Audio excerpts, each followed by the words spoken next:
নমস্কার, আমি তনুশ্রী। অলৌকিক ঘটনা তনুশ্রী রিম চ্যানেলে আবার নিয়ে চলে এসেছি আরেকটি ঘটনা। আপনারা সবাই জানেন ত্রিপুরার কী অবস্থা, চারিদিকে জল আর জল। বৃষ্টি হওয়ার পর থেকে তো জল কোথা থেকে কমছে না।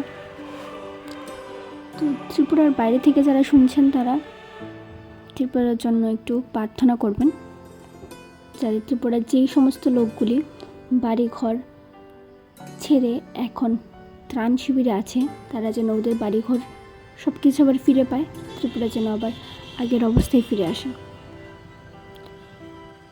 আর আজকে আমি একটি ছোট্ট গোপালের ঘটনা নিয়ে এসেছি, যেহেতু 26 তারিখ আমাদের জন্মাষ্টমী, সেই জন্যই আমি আজকে একটি গোপালের ঘটনা নিয়ে এসেছি।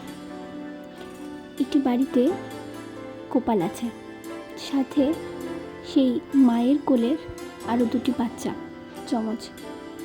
সেগুলিকে নিয়ে মা ওনার নিজের বাচ্চাদেরকেও সামলাচ্ছেন আর গোপালকেও সামলাচ্ছেন। তো উনি সকাল থেকে রাত্র পর্যন্ত প্রত্যেকটা সময় সবগুলি কাজই একা নিজের হাতে করতেন। ওনার বাড়িতে ওনার শ্বশুর শাশুড়ি সবাই ছিল।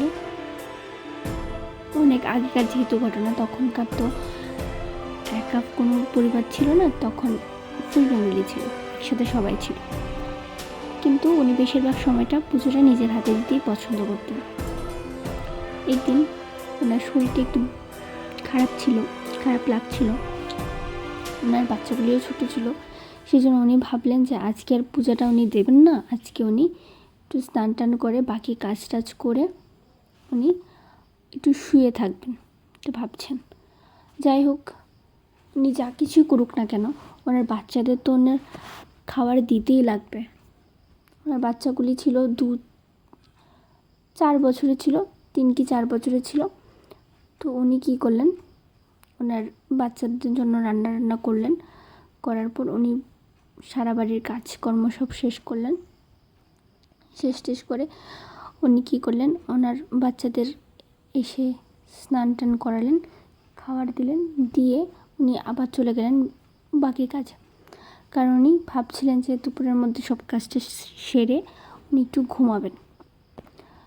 তো উনি কাজটা সেরে যখন ওনার ঠাকুর করে গেলেন, যেহেতু পূজা আজকে উনি দেবেন না, সেহেতু উনি ঠাকুর করে শুধু ধূপধুনা লাগাতে গেলেন। তো ধূপধুনা লাগাতে যখন উনি ভেতরে গেলেন, তখন উনি দেখছেন উনি যেই সকাল থেকে যে কাজ করেছেন তা ওনার মাথায় ছিল। আর উনি দেখছেন গোপালের দিকে তাকিয়ে, গোপালের কাছে মাথায় হাতে লেগে আছে ছন, আর একটু ভাত যেরকম ওনার বাচ্চাদের উনি খেতে দিয়েছিলেন, ওইটাও যেন হাতে পায়ে লেগে আছে, সাথে জল পড়ে আছে, যেন গোপাল এক্ষুনি স্নান করে এসেছে আর যেই কাপড়টা পরন ছিল সেই কাপড় পরেই স্নান করে এসেছে। খেলাও করেছে সেটাও লাগছে, কারণ অনেকটা ধুলাবালি ছিল ওই আসনটার কাছে। উনি তখন কিছু বুঝতে পারছেন না যে এটা কেন হচ্ছে বা কেন হয়েছে। উনি একটু সময় ধূপ দিতে ভাবলেন, উনি সকাল থেকে উঠে গোয়ালে গেছেন, গোয়ালে কাজ করেছেন, সেখানে ছন টন দিয়ে উনি অনেক কাজ টাজ করলেন, মানে ওইখানেও গোপাল গিয়েছিল, ওনার বাচ্চাদের সাথে খাওয়ারও খেয়েছিল। আর উনি যখন ওনার বাচ্চাদের স্নান করিয়েছেন তখন উনিও স্নান করেছেন সেখানে, আর ওনার বাচ্চাদের সাথে খেলাও করেছেন।